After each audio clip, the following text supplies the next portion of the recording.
Hello, we're here today to talk about work-life balance and how challenging it is during this COVID situation. This phrase work-life balance have been business for years, and the concept is that employees should avoid letting work overtake their lives. But with this new situation around us is so complicated. It's part of the conversation about balanced familiar home responsibilities, mental health, exercise, hobbies, and career that we're going to discuss today. And we have an amazing person with us, Krista. She's a nonprofit professional, and she will be sharing some tips around this topic. Krista, welcome, and thank you for being here with us today. It's my pleasure. I know. Speaking of work-life balance, what time is it? It's 10 a.m. here in Colorado, but we are transmitting to several folks in Brazil, so over there is 2 p.m. How about you? See? You're in Florida. We're in different time zones. So, and I'll add, thank you so much for having me, Bettina. I feel like maybe there are tips, or maybe it's just my authentic experience, and we want to hear your tips, Bettina. And if folks are really tuning in live, I want to hear your tips and questions and have a really open conversation, because I'm certainly not the expert. I'm just on the journey. Yeah, we are on a journey of learning how to do those live events, so I'm not that good on answering the questions online. We are trying to record simultaneously on YouTube, Instagram, and Facebook at the same time. But let's try to do our best, Krista. Yeah, exactly. So tell us a little bit about your experience. You just moved to Florida. Why this decision of moving from another state? And I'm sure that this was based on work-life balance too, wasn't it? Yes, totally. Absolutely. I mean, my story is like many. In March of 2020, everything changed. I went from a job that was kind of a dream job where I was going to be on a plane every week, traveling the country and the West Coast, doing what I love, teaching in real life, IRL. And so everything shifted. And I think in the moment, I think many people can relate to this. It was more of like survival mode, like, okay, keep your job, keep your, family together, stay healthy. But as time went on over the last 2 years, things really shifted for me. And shifted for my household as well. So work-life balance started to become way more important. I needed to really put more time into doing it because, like many, as soon as I started working from home, it was kind of hard to unplug. Now that I'm here all day and I want to, be grateful that I was still employed, which was really happening to me. I was so grateful that I still had a job and that I could still work. I burned myself out very quickly. I knew that so many people around the country and around the world weren't in a situation that I was in where I could work. And I found myself getting just, again, I'm not alone here, burned out by being online and overworking. So for me, I started this kind of personal journey of like, what is work-life balance for me? And it was really looking at being happy at work and not being fully burned out, but also what's happening when I'm not at work and where are my goals and kind of where's my happiness going to fit into that. So we can talk a little bit about what happened between that moment and why I'm in Florida, but certainly the move was part of this longer term journey that I'm on around true happiness and purpose, both at work and not at work. Yeah, let me tell a story how we met. Krista and I, we both work with nonprofits, and she was doing an amazing work. We decided to start recording podcasts together about some topics that she normally teach nonprofits, and we felt like, hey, we have the same life mission of helping nonprofits. Why not partnering?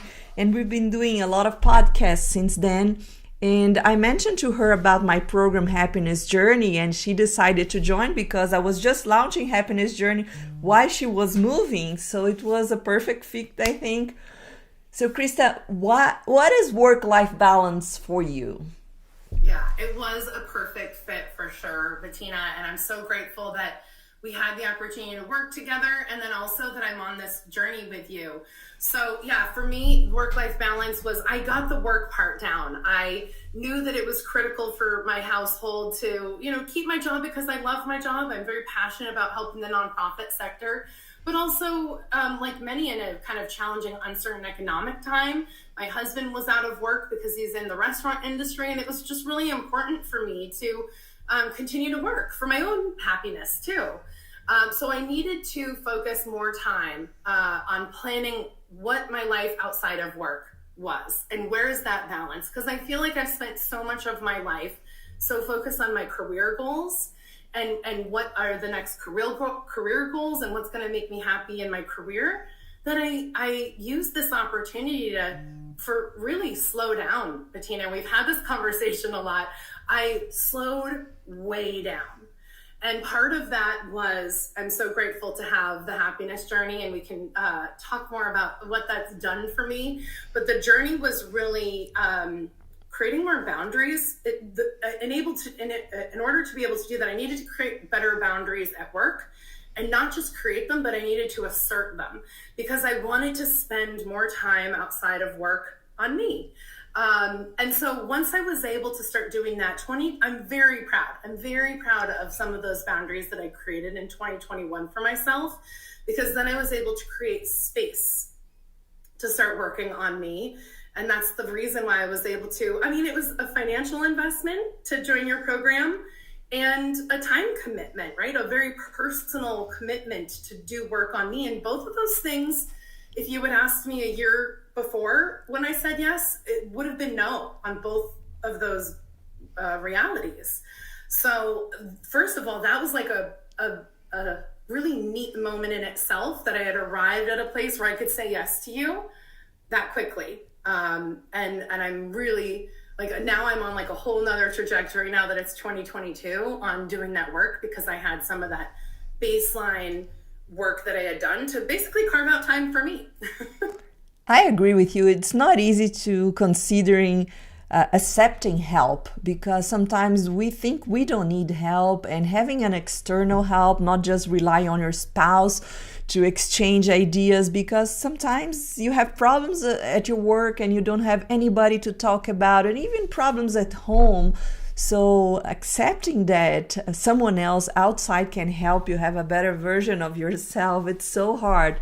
Every time I needed to do a big leap in my life, I had the help of a coach, and I still have right now 3 coaches helping me out. Me too. Well, I would say I have a therapist too. I maybe have you as a partner coach, a coach, and a therapist. And I feel like that's been so great for me. These are 3 things that I did not have in 2020 when I started the year. And I noticed such a difference. Like you said, it's because it is investing the time and kind of saying to yourself, I'm worth this, but there is money attached to this. And you have to kind of be in that place where you've positioned yourself to be able to afford it, but also mentally you see the value of that investment for yourself, which I think was harder for me than just the money. And not talking only about money, how much time you had to invest to be able to be part of the Happiness Journey program and implement all the tips and tricks and everything that we did together. Because the Happiness Journey program, it's meant to be done in 6 weeks, but as an intensive program, you dedicate at least 1 hour a day, meditating in the morning, creating a routine, and doing 1 exercise a day. But how much time you committed to this program? Yeah, I'm in a really neat space around kind of this balance of not only looking at my happiness, but truly slowing down and not saying yes to too many things, because I can overcommit myself. And then, like you said, it's hard to then follow through or find that time for yourself. So I would say at least an hour a day. One of the main life-changing moments for me of this program really kicked off when we started meditating, Bettina. And I was thinking about it when I woke up this morning. My mom always said it's such a good thing. I've had doctors that have said it my whole life. And I always said, I had this barrier. I said to myself, it's not for me. I like intensity. I can do some yoga and breathe for a little bit, but I'd rather, roller skate, which I love doing as well, or do something way more intense. So I had created a mental block for myself and told myself I couldn't meditate and that wasn't good for me. So that act, not only has meditation completely changed my life, and now my husband, we do a sleeping meditation on Insight Timer that you told me all about every night. And if it's not on, we both are like, wait a minute, we hold each other accountable. So not only is it in my life now, and I feel like it will always be, but it was that learning moment of me saying, oh, it's not for me. Let me, take it off the table, to then going, oh my gosh, well, if meditation is my new thing, and I never thought it was, what are the other possibilities that are going to come out of all this, like you said, intense work that we did on really, truly discovering our true happiness? I don't even have all the answers now. It's just a very exciting time to think about what's next. That's so nice. And what exercises did you enjoy more during the program? That's a great question. I feel like I've always been good at setting goals and having tasks and to-do lists and kind of putting that into my daily life. So while I love the accountability, frankly, I teach a lot of that. So while it's nice to have that time for myself, it was more about the life outside of what I would consider work. Even if you're doing goal setting, you're still putting work into yourself. It's really being mindful of daily habits, my morning routine. I think we also, I don't know if we talked about this before, but like comfort and really thinking through and going through those activities and thinking, not only what's comfortable and what do I need today, but I love thinking about like my legacy. So it's very like here now, what am I going to do to wake up and be my best self? And then in this quiet space, what's my legacy? And I haven't answered that yet, but I'm working on it because I have that morning and daily healthy routine that I think you really helped refine for me. Yeah, and I think all those exercises, they're meant to be a toolbox for you to use all your life. You don't have to use them all the time, but just grab them whenever that you need to make your life even better. Oh, that's why I knew the investment. Not only did I put the time, probably about an hour. Some days, some of the exercises, like my vision board, was way more time because I like found all these cool, pictures and things like that. But probably about an hour, but I knew the investment was going to be, and you were so great at it. And the group, I was also going to say, I was searching for a different network of folks, like you said, kind of outside of work that could relate to this life experience, which I loved. And I knew the investment was going to go beyond just the 6 weeks, because now I have this whole toolkit and other colleagues that I can reach out to, and you, it's not ending. It's more of like a fresh start. It's a new me that I was ready for. Yes, and I saw the results of your happiness test. It really increased. That's the best part of it. We normally test people when they start the program. There's an amazing test that's done worldwide, and then you did it at the end. You almost hit it 100. That's so impressive how you changed. Well, and I loved that too, because I think sometimes there's like a wiring of the past. And this is a lot of what the daily meditations have reminded me of, around really staying present, and that sometimes we can bring past struggles into our current mood. Look at me talking all meditative. But it's true. And I was able to identify that maybe in the past I wasn't happy, and I kept kind of thinking I wasn't, right? Because this was just a way of thinking that I had gotten so used to. And doing this work and doing the test actually helped me realize that I'm happier than I was thinking I was. So a lot of it is we get stuck in that. And I think I've been sharing all of my meditation moments at work, actually. So now I'm bringing it back to work, and I feel like I'm helping everyone else find balance, maybe, or at least being an advocate of that. And I love this one. It's the past is a memory, and the future hasn't happened yet. So it's all about right now. And that's so helpful to me, because some things we want to leave in the past, trauma or pain or challenge, stress. It's that time where I think some of us are having a hard time letting go of that stress that we've had over the last few years and kind of reinventing ourselves or stepping into this new version of ourselves. And that's the reason why I wanted to share and talk about this, because it's been so personal to me, Bettina. But I feel like what I'm working on is something that I hope can get others excited about the potential for themselves too. I totally agree. And this program was meant to help you guys shine your own light. And once you have your light out, the idea is for you to transform others to shine their light too with all the tools that you learn. And you become a teacher. Whenever you become a teacher, you really understood what it's meant to be. So if you're teaching others, that's amazing. That's the best part. You mentioned about the authentic side of it for me. I think I teach at work because I'm a practitioner and I have education and experience and all those kind of like work related qualifications. I think this is an exciting time for me because it's a different role. It's more about really, that's some of my goals, which when we were talking about it, my goals are pretty like, I don't know, non-traditional this year. It's about like really showing up, being authentic, because I feel good about that. When I'm most authentic, I'm my happiest, and I attract other authentic folks. So that's a challenge sometimes in really being vulnerable and authentic. And that's, I think, the difference is that I don't feel like this is like my expertise. This is sharing what I am going through to open other conversations for others to share. You mentioned about vibrating high, and part of the Witchy Planner, a chapter we have there, it's about the energy scale. What are your tricks to be always on this high scale of energy? Because you're saying you're attracting a lot of nice people around you, and this is because you're vibrating high. What are you doing to vibrate high besides the meditation? Yeah. I've been on, thank you for asking, because it's so fun to even be talking about this. I've been on a real journey since really early 2021. So it's just been about a year to practice self-compassion.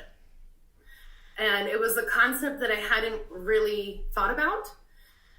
And now it's like a new practice, but it's a journey. And so that's where happiness fits in, and kind of balance on vibrating high is self-compassion. I think it's very easy, especially in a new and uncertain world where things are it's hard to plan ahead right now for anybody. I've been on this in this space where if I can't really look at self-compassion, then I can't vibrate high. I can be really hard on myself. If anyone else can relate, I was almost exhibiting kind of imposter syndrome behavior where I was like, why am I behaving like that? There's no reason for me to be like that, but I can relate to those feelings. So vibrating high is having self-compassion, practicing it, being authentic when I kind of veer off from it, not being hard on myself, but being authentic, and really creating those boundaries, like I was saying, and asserting them nicely, kindly, professionally when it comes to work, but putting myself first, because then I have space for myself. And it really is, it's taking things off the calendar and things off the list and literally replacing it with time for yourself. And for me, a lot is happening in that space. And I was going to say, one of my tips is like taking a walk at lunch. This has been my new thing since January. Now that we're back to work, it's pretty easy to just sit in front of the computer all day, and I don't vibrate high at all in this environment. This is giving me energy. But so taking little walks, taking breaks. I bought a hula hoop. I don't know if I told you this. That's so cool. I bought a hula hoop, and I'm not great at it, but it's fun. It's playful. It gives me like a few minutes of just like goofing off where I don't have to go so far away from work, but I can have a little bit of fun and get moving and take like a little giggle break. So whatever that is for you, for me, it's movement and getting outside and giggling. But I think whatever that is for other folks, maybe it's reading or having a more quiet space to yourself. So yeah, building those things into my day has also helped. That's so cool. I'm gonna buy a hula hoop for me too. I love the idea. So you're gonna shake around. Yeah, exactly. So, what Like, steps have you taken to find balance the last year with such uncertainty times? yeah. I think in addition to, some of those building it in, I actually talk about this at work a lot. I have lunch blocked on my calendar every day. It's something that I did automatically because I knew I wanted to create better boundaries. I was finding myself in 2020, basically eating at my desk every day and being there for over 8 hours. It just was so easy to do. And then I Uh-huh. started doing like dinner and breakfast and like this, I'm not enjoying my food and this is just not healthy. So I block the time. I move it around for my own scheduling realities. But that just is a reminder to me that I, need to take a break to do something like that. So that's why I've been doing more walks. I'm standing. I just bought a standing desk. My husband was the one that's like, just get it. Comfort has been so important because sometimes we can, like you said, get used to just like working at the couch or the dining table. I'm like, this isn't going away for me. So if my organization or my company is not going to invest in it, I need to invest in it for myself so that I can maintain and continue. And then I think the hardest thing that I'm still kind of putting my finger on is the networking. This is, if you work from home, you know that this is challenging sometimes to really network and have that social time. I also recognize that many folks don't have the privilege to work from home and they had to go back to an office and are, have been on site serving the constituents that they need to serve in a much more, scary safety reality. So gratitude and, being mindful when I need social time to build that in as well. But it's really about gratitude for everything. It's easy to kind of get complainy, but every time I'm like, you know what? This is a privilege to be able to work like this. Oh, I'm so glad you're able to integrate that. And we have this in the program is the what I'm grateful for at the end of the day, at least three things to tune your mind. So the night routine is so important as well as the morning routine. Yeah. So end the day with the right vibration, it's essential. So tell me about your biggest accomplishment last year and after this program happiness journey. It's kind of all in one. I think you said it in the beginning. Part of this journey was also in our household, kind of figuring out, are we COVID happened. It is what it is. Are we, in a position to be successful and accomplish our goals? So my husband and I had to kind of have a real conversation. This is the other part of finding this balance and finding happiness is, like you said, the folks in your life and in your household. So one of the things we did was we made the decision. We had a restaurant, which during COVID was very, very challenging. And he was working all the time. And then, I was there on the weekends. So we were both pretty busy. And we are very proud that we kept it open as long as we could. But we made the decision to close the restaurant in August last year, which started to kind of put some other things in motion, which was so great. We had this like really nice moment where we could start thinking about, okay, well, if the restaurant's closed, what possibilities does that give us? Which resulted in us selling our house in San Diego and moving to Florida to be closer to family. Yeah.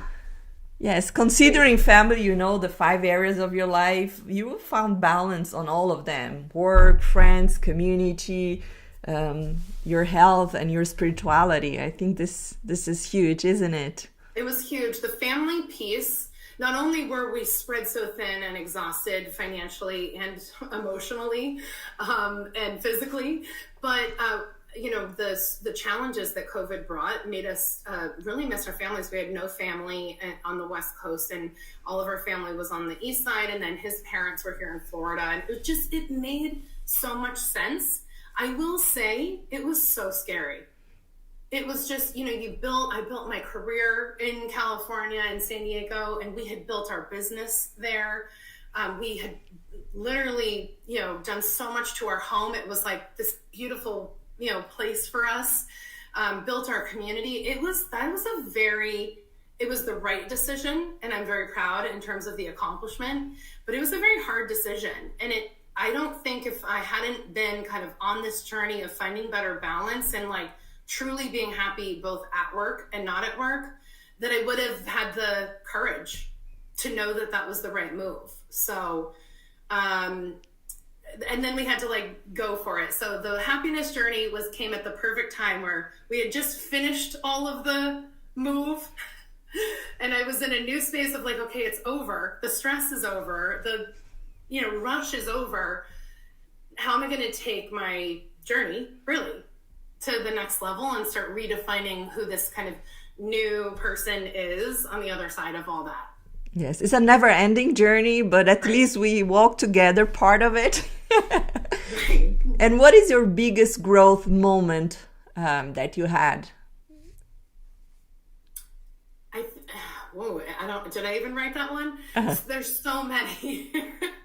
I really do think it's the investment in myself through the coaching, through the program, and being committed to the self-compassion, because it was a foreign concept to me, although it made sense. Like I love supporting others in their self-compassion. It wasn't something that I was leading or practicing.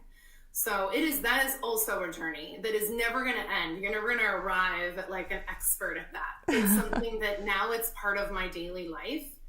But it was a true growth moment, and it still is. I have, it's kind of a mental practice around being comfortable with yourself and authentic and being confident, but also being with showing up with a growth mindset too. I totally agree. And how do you think this program helped with your marriage? I mean, I joke with my friends that it saved it. I don't think it's that dramatic. But I said it the other day. We were, we were achieving some of our kind of very personal career-focused goals, but we were going in different directions every day. So it's like you're in this, I'm sure many people can relate. And sometimes you need a season for that, right? You want to be able to be in a relationship no matter what it looks like, that you can support different seasons of coming and going. But for us, we had been going in different directions for so long that we didn't have as much time together to have these really important conversations. So, I mean, it's little things like we have weekends right now, which we hadn't had in many years. We were always on opposite schedules or working together on the weekends, which was really what we were doing the last few years. And we're able to explore, and we're in this really neat phase of our life where we're caring for my in-laws, but we're also able to kind of dream a different vision. We can kind of restart. And that, I think every marriage should have that, but I don't think every marriage, it takes courage to do that too. Not just physically move yourself and start over, but to do it with someone else, and both get on the same page. It's really opened up our communication. So whether it's the marriage or a work relationship or any relationship, I highly recommend doing that hard work and having those critical conversations. And you said your husband didn't meditate before also. It was something you started together with the program, and now it's like a thing you do together. Yeah, every night. I'm like, I was so tired last night. I was going to bed. He's like, don't forget the meditation. So, I mean, whatever that is, yeah, it was just, whether you use the app or you put some, music on, some nights we'll just put some ocean waves. That for so many nights of stress going to bed, not knowing what the next day was going to bring. And I know folks can still relate to that. The meditation has really reminded us that A, abundance and gratitude, but B, you can't do it the next day unless you have a good night's sleep. It's so critical to being able to do everything else is sleeping well. So it ends your day with gratitude, but it really, I look at it as like, I'm going to get such a better start to tomorrow too. And have you changed anything in relation to fuel your body and eating healthier? Oh yeah, I like I was saying, some of the best exercises in the program were, just accountability to thinking about my morning routines and how I've been eating. So I mean, it's always one of those things that like drink more water. But I mean, I just saw a post from someone that I follow on Instagram right before we got on, and she just did such a cute like reminder about drinking water, and I was like, oh yeah, let me go refill my water. So these little things that we know, it's more about the discipline to do them. So, and I'm like, it may not be for everyone, but I'm on a little, like, I'm not doing carbs and cheese right now, Bettina, but that's just for me. I'm not saying that that's for everyone, but I've also learned through doing this work that I'm way more aware of my body's sensitivities. And so it's just, I don't know, it's empowering, I think, to have more space to say, did I just have that and that's not making me feel as good? Let me fuel with what I know is making me feel good. I think you mentioned the most important word is self-awareness. And this is one of the intention of the program, bring you self-awareness, because once you're aware of what you need, it's just a matter of doing it. And it's so nice to have a group to do together. So this happiness journey program is intended to be done with a group. The maximum people attending to the group is 12. So check it out if there is some spots available in the next round. We stay together for 2 months working in our improvements and sharing our wins, because sharing and celebrating our wins is huge too. Yeah, I completely agree. Find a group or an accountability buddy. I mean, do this program and then find other people within your life to be your accountability partners too, if that works for you. Because it really does. I think that's exactly it. You might think it's a silly thing to celebrate, but that's exactly what gets you excited about doing the next thing. And I look at days a little different. I find myself mentally creeping. Like yesterday, I found myself saying, I'm so bored. And because I stayed home all day. I did all my things. I did my yoga in the morning, and I did my morning routine, and I ate all the right foods, and I did my hula hoop, and then I took my bike ride, but I just felt bored. Like I had done everything that was like my good routine, but I felt bored. And then I had to do that mental work of going, are you bored?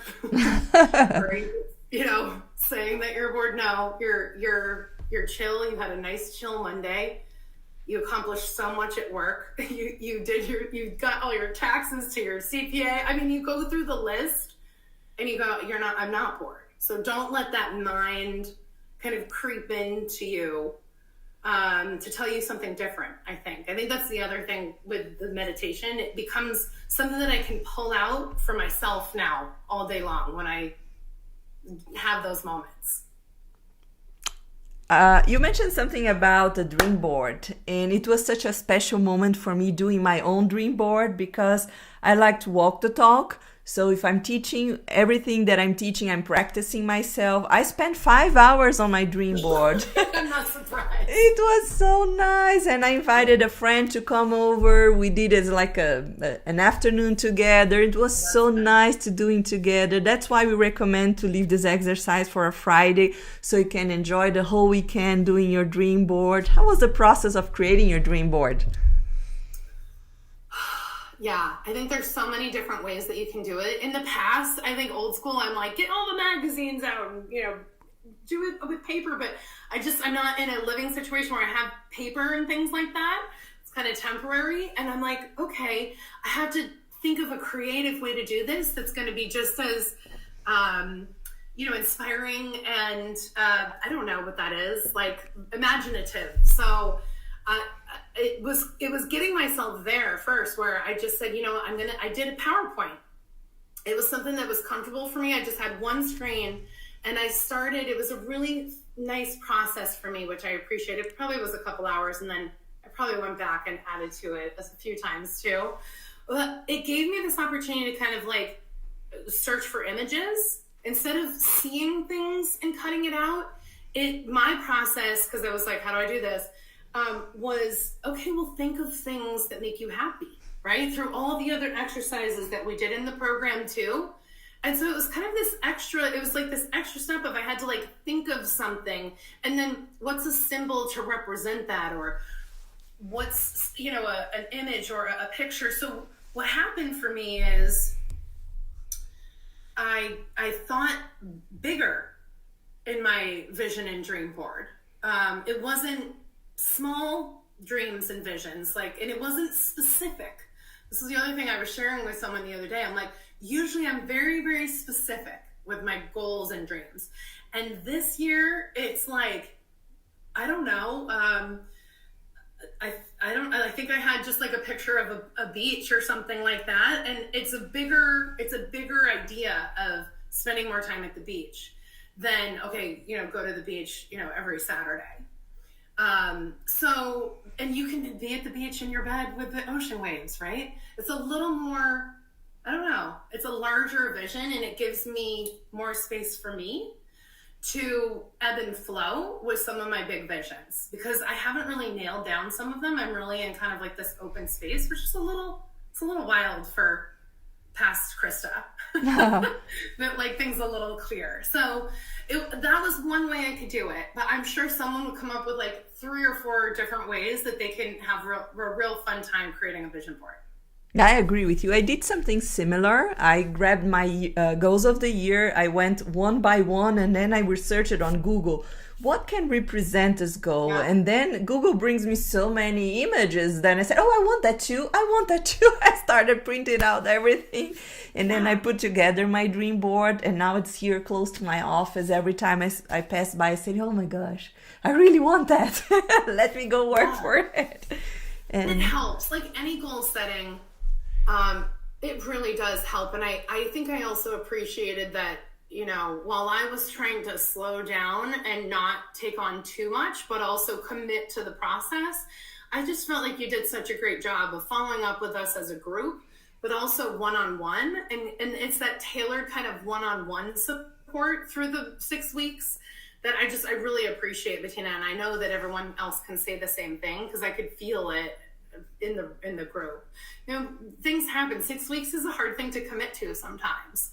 But what you're doing is you're committing to yourself for 6 weeks, not like being an A student, whatever that, version of your old school self is. So committing yourself in that 6 weeks, I think is so important. And yeah, I really appreciate how you approached being the facilitator in that as well. Yes, we're aiming to B-, and then afterwards sharpen everything to get to A+. So doing 80%, it's good enough, and then just keep working on it. It's a journey that never ends. Right. I think that's it. I think in the past I would have wanted to do everything, but I might not have been present in what I was doing. Right. I would want to check everything off. And so this was a real, true, deep process for me, because I had to coach myself to say, if you're not really there and ready, go meditate, go for a walk, because that's the point of this program, is to kind of shift some of those thinking, but also habits. So that's the part that I got, I think, the most dramatic change and progress out of, because I know I can go back and refine the activities as I continue to build this life of happiness for myself.